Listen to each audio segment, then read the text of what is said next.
네, 우리 오늘은 예레미야 5장의 말씀을 가지고 함께 은혜 나누기를 소망합니다.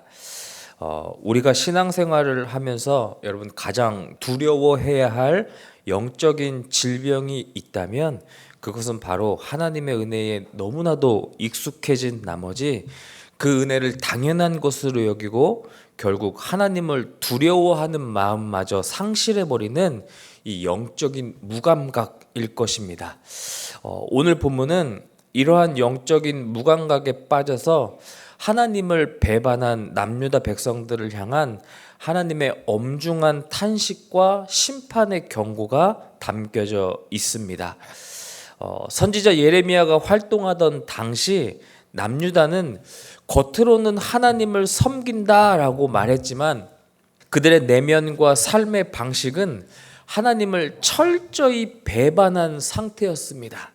그들은 하나님이 주신 은혜에 감사하지 않았고 속임수로 가득 찬 방법으로 자신의 이익만을 구했으며 또 거짓된 위로의 말에만 귀를 기울였습니다. 우리가 오늘 본문을 통해서 하나님을 배반하는 자들에게는 반드시 공의를 행하시는 그 하나님의 뜻을 깨닫고 우리의 신앙과 삶을 하나님 앞에 정직하게 되돌아보는 시간이 좀 되었으면 좋겠습니다. 여러분 먼저 본문 21절 말씀을 보시면 하나님께서는 백성들의 영적인 상태를 보시면서 지각이 없다라고 진단을 하셨습니다. 여러분 이 지각이 없다라는 말은 심장이 없다, 마음이 없다라는 뜻으로 당시 유다 백성들은 육신의 눈과 귀는 열려 있어서 세상의 이익들은 계산하고 정세를 판단하는 데는 참 빨랐지만 영적인 눈과 귀가 완전히 닫혀 있어서 영적으로 죽은 사람과 다르지 않아서 하나님의 역사하심을 보지 못하고 경고의 말씀도 듣지 못하는 마치 심장이 없는 시체처럼 반응하고 있었다라는 것입니다. 여러분 그런데 이들이 이토록 영적인 소경과 귀머거리가 된 이유가 도대체 무엇입니까? 하나님의 은혜를 경험한 유다 백성들은 하나님을 두려워하지 않고 하나님께서 정해주신 이 율법과 말씀의 한계선을 제멋대로 자기들 마음대로 넘나들고 있었다라는 것입니다. 영적 무감각과 타락의 가장 근본적인 원인은 바로 하나님을 향한 거룩한 두려움, 즉 경외심의 상실에 있다라는 것입니다. 우리가 진정 지혜 있는 하나님의 백성으로 살아가기 위해서는 공의로 심판하시는 하나님, 온 우주 만물을 통치하시는 만왕의 왕이신 하나님을 바르게 깨닫고 주님 앞에 매 순간 겸손히 엎드리는 이 경외심이 우리 안에 있어야 하는 것입니다. 하나님을 향한 경외심을 상실하고 감사를 잃어버린 마음은 필연적으로 사람들을 향한 잔인한 폭력과 탐욕으로 이어지게 마련입니다. 여러분 26절부터 29절은 유다 사회 전반에 퍼진 속임수와 이기주의의 참상을 적나라하게 지금 고발하고 있습니다. 이러한 부조리와 악행을 지켜보시는 하나님의 심정이 과연 어떠셨을까요?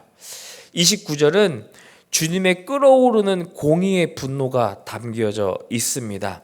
하나님은 결코 불의를 눈감아 주시는 분이 아니시라는 겁니다. 약자의 눈물을 닦아주시며 공의로 세상을 판단하시는 재판장이시라는 겁니다. 이 말씀을 통해 우리는 깨달아야 할 것이 하나 있습니다. 무엇입니까? 하나님을 사랑한다라는 것은 내 이웃을 향한 정직과 사랑 그리고 공의로운 삶으로 우리의 삶이 증명되어야 한다라는 것입니다.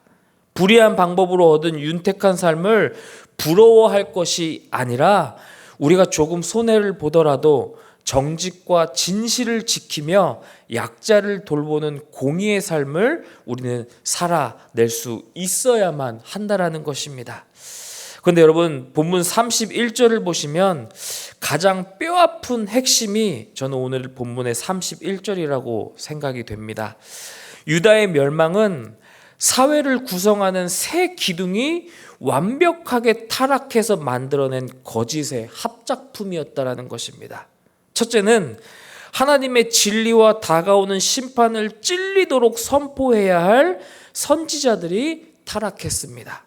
그들은 백성들의 귀를 즐겁게 해주기 위해서 하나님의 뜻과 상관없이 그냥 다 잘 될 것이다, 평안할 것이다, 다 복받을 것이다 라고 말하며 거짓 위로를 예언했다라는 것이죠. 둘째는 율법을 가르치고 거룩함을 보존해야 할 제사장들도 타락했다라는 겁니다. 그들은 하나님이 주신 직분을 권력화해서 자기 사리사욕을 채우고 백성들 위해 군림하는 데에 사용했다라는 것입니다. 마지막으로 가장 절망적인 것은 일반 백성들의 타락이었습니다. 내 백성은 그것을 좋게 여기니 라는 말씀을 통해서 백성들은 결코 피해자가 아니었음을 알 수 있습니다.